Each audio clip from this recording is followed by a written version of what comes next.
Welcome back to Crystal Clear on the Roundtable. I'm Oshrik Fox, and bada bing bada boom, we have more Lapis for you. I think we all can agree Lapis has so much potential that the show just doesn't really utilize. And yeah, she just had an arc throughout season 5, abandoning the Earth and her home in fear of the diamonds returning to Earth and attacking. A self-induced prophecy that came to fruition. And although Lapis did return and declare herself a crystal gem, when you really go back and look at everything, it's kind of underwhelming. Because we're blinded by Steven's perspective, who never had that personal, intimate moment where Lapis realizes, I need to fight alongside my friends. If we were able to focus on individual characters beyond Steven, there likely would have been a moment where Lapis was in space, seeing the Diamond's arm ships head towards Earth and realize, I can't just sit and watch my home get destroyed. I can't watch Peridot, Steven, and everyone else get hurt. But nevertheless, we can't change the past. And now that Lapis seems to be getting over the past, i.e. Homeworld trapping her in a mirror and the crystal gems keeping her imprisoned for thousands of years, now's the time to speculate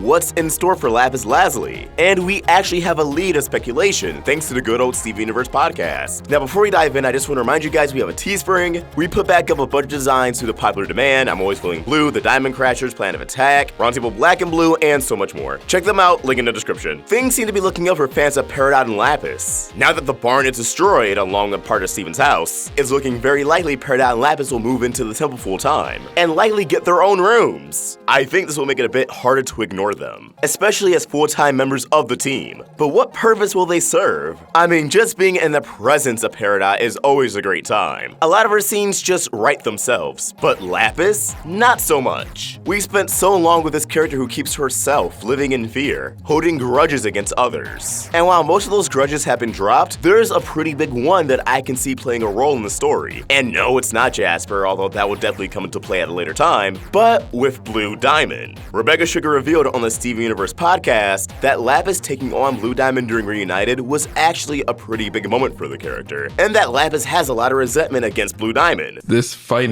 you know, it was like, we're gonna drop a house on Blue. Oh my gosh, that's the thing. Yeah. We're gonna drop the barn on Blue. That was like the earliest plan. Mm-hmm. Which is why we had to set up that she was taking the barn, but it was really all very much in order to put her in a position where we could drop a house on Blue Diamond. It is kind of funny. We really did kind of have to sort of like torture the characters a little bit to get the setup for them to come back together. Not that it didn't. I think it all makes sense, and I think her, it has everything to do with who Lapis is, that she wants to isolate herself, and that she, we wanted this moment and we wanted this image. And it fits so well with all of the stuff we were trying to build up with the characters individually. And then also her being able to confront. I mean, there's something really interesting also about Lapis confronting Blue, because she is a member of Blue's court originally. We don't really get to dig into that. Yeah, we don't too much. But there is an element to her being able to stand up to Blue that's a little bit, I mean, this is like a parent that abandoned her a little bit. That's like very not addressed, but these characters are not taking care of the gems that they generate. It's part of the problem with their whole system is that they make people and then they just throw them out into this cold, unfeeling universe with no support. But a moment like this for Lapis, I think, was kind of a long time coming. It was sort of just seeing how far this character could go without sort of taking a side in the fight. She needs to, once she can get to the point where she can start making choices, because she feels so manipulated by everyone else. Right. The thing that's got to shift for Lapis is that she starts making decisions for herself that she can, feel like she had control over. Because she's always grappling for some sort of control, and then she's scared when she has it because she doesn't know if she's going to do something awful with it. Like, she just doesn't have that solid foundation. So now that she can really put a stake in something that she believes in and make a decision for herself about what she wants to do, that changes everything.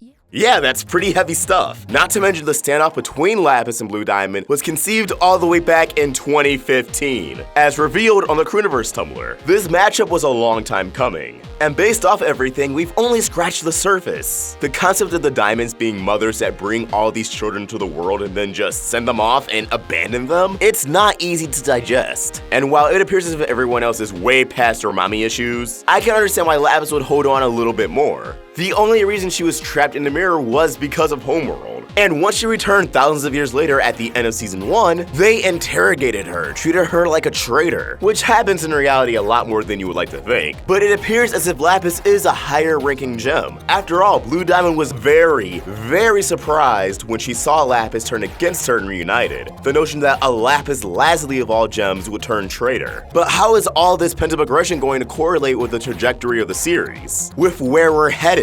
Well, Lapis and Peridot were out of commission and lecturing to Homeworld. So not only did Lapis miss out on the Diamonds being a little bit more friendly towards Steven, but she's going to miss out on this entire Homeworld adventure, only hearing the cliff notes once everyone returns home. And while we got to hear Bismuth's moral objections, her opposition to tagging along with the Diamonds and returning back to Homeworld, we didn't get to hear Lapis' testimony either. Now, recently on the channel, we've talked about the Seeds planet for Steven to inevitably help the Diamonds, the Diamond Mech theory, other threats out there to harm Homeworld, and if the narrative wants us to see the Diamonds in a better light, we're going to have to see them weaken, being kicked when they're already down. We're going to have to see the Diamonds face their past actions, have them own up to their mistakes. And while Steven may be able to appease Garnet, Amethyst, and Pearl, maybe even Bismuth, and honestly I think Peridot would be down for anything, I think Lapis especially would be the hardest to sway. Because unlike everyone else, sans Peridot, Lapis does not have a relation to Rose Quartz and Pink Diamond. Rose Quartz being the figure the Crystal Gems admired for so long. Although there is a distinction between Rose Quartz and Pink Diamond, they are still the same person. Ultimately, I don't believe Pink Diamond would want Yellow or Blue Diamond hurting. And Steven knows that, which is how he would get everyone to keep an open mind. But Lapis, if she still resents her Diamond, having a different relationship with her, then she won't see the value in helping them out. She'll feel as if the Diamonds deserve whatever's coming to them, which is true. And we could actually get some very interesting development between Lapis and the Diamonds. The Diamonds having to address what they're doing by creating so much life, and then leave said life hanging when they're in peril. Not to mention this storyline is kinda consistent with Lapis's character. The thing with entertainment, and especially cartoons, is that they like to keep their characters consistent. It's definitely easier to market. While Steven has matured greatly over the series, he still possesses that happy-go-lucky attitude. Pearl is still very much motherly. Garnet is still stoic. Amethyst is still laid back and fun. Bismuth will always have her sass, and Peridot will always be that comic relief, still trying to get that full grasp on Earth and its culture. So Lapis will always be the one who has baggage, who has things in her past she needs to have sorted out. Between the Diamonds and Jasper, I don't see Lapis being fully resolved of her past until the very end of the series. And looking at how things are going now, they may be saving Jasper for the end of the series. But Jasper is an entirely different topic for another time. For now, what do you guys think about Lapis? Do you think she can work things out with the Diamonds? Let us know your thoughts in the comments below, or tweet them to me at OshrickVox or at Roundtable Vids. We're also on Instagram. If you want up the Roundtable Grow, support us on Patreon. Get access to exclusive perks. Link in the description. If you enjoyed this video, please throw it a like, share, and if you're new here, subscribe. Hit that bell for notifications to stay in the loop with all things Steven. Thank you for watching, and I hope you have an awesome day. OshrickVox, out.